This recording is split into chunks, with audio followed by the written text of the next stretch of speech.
Hi అండి. ఎంతమందికి గోంగూర అంటే ఇష్టమో నాకు కామెంట్ చేసి చెప్పండి. గోంగూరతో చాలా వెరైటీస్ చేసుకోవచ్చు కదా!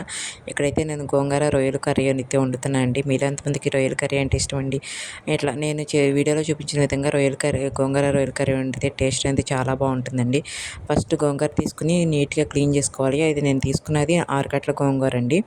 తర్వాత ఒక మా పావు కిలో వరకు రొయ్యలు తీసుకొని దాన్ని నీట్‌గా క్లీన్ చేసుకొని ఇట్లా ఉడకపెట్టాలండి. తర్వాత రొయ్యలు తీసుకొని దానికి ఒక ఆనియన్ కట్ చేసుకొని రొయ్యలను బట్టి ఆనియన్స్ కట్ చేసుకోవాలండి. 1, 2 ఆనియన్స్ సన్నగా కట్ చేసుకొని ఇట్లాగూ ఆయిల్ వేసుకొని దాంట్లో మగ్గనివ్వాలండి. తర్వాత ఒక స్టవ్ మీద ఆయిల్ రొయ్యల కర్రీ చేసుకుంటూ ఉండాలండి. కొంచెం ఉడికిన తర్వాత గోంగూరలో కొంచెం కారం వేసి మనము మ్యాష్ చేసి పెట్టుకోవాలండి. ఇక్కడ వీడియోలో చూపిస్తాను చూడండి.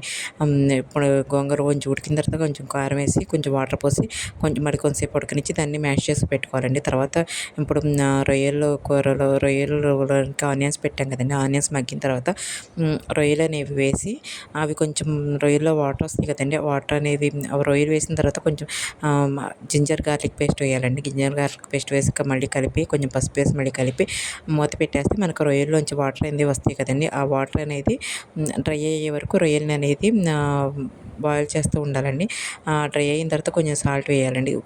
రుచికి సరిపడా ఉప్పు వేసుకోవాలి. ఉప్పు వేసుకొని ఇక్కడ చూడండి గోంగూర అనేది ఉడికిపోయింది. నేను ఉప్పు వేస్తున్నాను చూడండి. ఉప్పు వేసి మ్యాష్ చేసేస్తాను చూడండి. ఇప్పుడు మ్యాష్ చేసి ఆ గోంగూర అనేదాన్ని పక్కన పెట్టేసుకుంటాను. కొంచెం పప్పు గుత్తి అట్లా మ్యాష్ చేసుకోవాలండి. ఎంత మ్యాష్ చేసుకుంటే టేస్ట్ అనేది అంత బాగుంటుంది. ఆ పులుపు అనేది రొయ్యలకి అంత బాగా పట్టుతుందండి. తర్వాత ఇక్కడ రొయ్యల నుంచి వాటర్ అనేది డ్రై అయిపోయినాయండి. ఇప్పుడు నేను సాల్ట్ వేసుకుని ఒకసారి కలిపి మళ్ళీ మూత పెట్టేసుకుంటాను. మూత పెట్టుకుని మళ్ళీ కొంచెంసేపు ఆగిన తర్వాత మళ్ళీ మూత పెట్టేస్తాను చూడండి. ఇప్పుడు ఇదిగో చూడండి మ్యాష్ చేస్తున్నాను కదా, బాగా మ్యాష్ చేసుకోవాలండి. ఎందుకంటే ఇప్పుడు నేను ఇక్కడ వాడింది పుల్ల గోంగూర అండి. కొంతమంది కొండ గోంగూర కూడా అంటారు. మేమైతే కొండ గోంగూర అంటాము. కొన్ని చోట్ల దీన్ని పుల్ల గోంగూర అంటారు. ఈ రొయ్యలు గోంగూర కర్రీకి ఈ గోంగూర అయితేనే బాగుంటుందండి. మ్యాష్ చేసుకున్నాం కదండి. ఇప్పుడు రొయ్యల కర్రీని చూద్దాము ఎంతవరకు వచ్చిందో ఏంటో అనేది.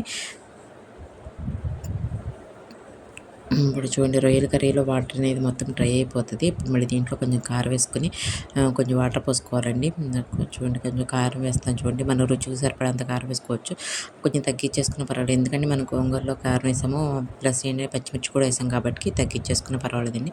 కొంచెం వాటర్ పోసుకొని ఉడకనివ్వాలండి. కొద్దిసేపు ఉడకనిచ్చిన తర్వాత ఇప్పుడు ఈ వీడియోలో నేను చూపించిన విధంగా గోంగూర రొయ్యలు కర్రీ చేసుకుంటే టేస్ట్ అనేది చాలా బాగుంటుందండి. మీకు కొంతమంది ఏం చేస్తారంటే రొయ్యలు కర్రీలోనే గోంగూర ఉడకబెట్టేసి కలిపేస్తారు. లేకపోతే గోంగూరని అట్లా కొంచెం క్లీన్ చేసి రొయ్యల కర్రీ ఉడికేటప్పుడు దాంట్లో పెట్టేస్తారండి. అట్లయితే బాగోదండి. అట్లయితే గోంగూర మ్యాష్ అవ్వదు, కొంచెం మెత్తగా అవ్వదు. ఎంత మెత్తగా చేసుకుంటే గోంగూర అంత టేస్ట్ అనేది బాగుంటుంది. ఆ పులుపు అనేది రొయ్యలకు పడుతుంది. ఇక్కడ నేను చాలా చిన్న చిన్న రొయ్యలు యూజ్ చేశానండి. చిన్న చిన్న రొయ్యలే గోంగూర రొయ్యలు వండుకుంటే టేస్ట్ అనేది చాలా బాగుంటుంది. ఆ చిన్న రొయ్యలు పులుపు పట్టి చాలా బాగుంటుంది. ఇంకా చూడండి ఇక్కడ మ్యాష్ చేసిన గోంగూర మొత్తం దీంట్లో వేసేసాను.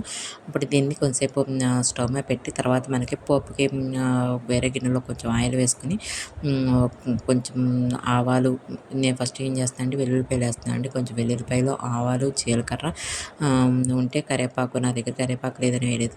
ప్లస్ ఏంటంటే కొత్తిమీర ఇవి వేసి పప్పు పెట్టుకోవడం అండి. ఇక్కడ నేను రొయ్యల కర్రీలో ఎటువంటి మసాలాలు యూజ్ చేయలేదు. ఎందుకంటే గోంగూరలో వేస్తున్నాను కాబట్టి ఎటువంటి మసాలాలు యూజ్ చేయలేదు. ఓన్లీ జింజర్ గార్లిక్ పేస్ట్ మాత్రమే వేసారండి. ఈ వీడియోలో చూపించిన విధంగా గోంగూర రొయ్యల కర్రీ అనుకుంటే టేస్ట్ అనేది చాలా బాగుంటుంది. అట్లాగే ఈ గోంగూరని చాలా విధాలుగా యూజ్ చేస్తారండి.